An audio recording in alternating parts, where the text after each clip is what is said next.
Hello මම ඔයගොල්ලන්ට දෙයක් කියන්න මේ වෙනකොට මගේ නිවුස් එකක් යනවා හැබැයි වැරදි විදිහට. තාම මේකේ කේස් එක ඉන්වෙස්ටිගේෂන් එක යන නිසා මට හරිම කතාව ඔයගොල්ලන්ට කියන්න විදියක් නැහැ. හැබැයි මම ඉක්මනටම මේක ඉවරයක් වෙච්ච ගමන් ඔයගොල්ලන්ට ඇත්ත කතාව මොකද්ද කියන එක කියන්නම්. එහෙම නිවුස් එකක් ආපු පළියට ඒකේ ඇත්ත නැත්ත දන්නේ නැතුව කිසිම කෙනෙක් ෂෙයා කරන්න එපා. මොකද මම මගේ නම කැත කරන්න මේ කරලා තියෙන දෙයට මම ලීගල් ඇක්ෂන් අරගෙන තියෙන්නේ.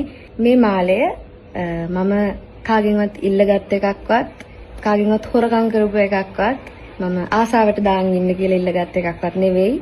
පුද්ගලයා තමයි බානුක රාජපක්ෂ.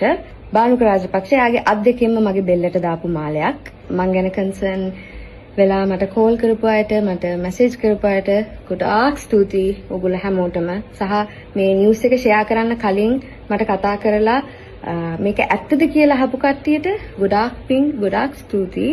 මට ටික දවසක් දෙන්න. මම මේ නඩුව ඉවර වෙච්ච ගමන් ඔයගොල්ලන්ට මාධ්‍ය ප්‍රකාශනයක් කරන්නම්. මෙතන ඇත්තටම සිද්ධ වුණේ මොකද්ද කියන එක. අදාළ පාර්ශවයන් බලන් ඉන්න.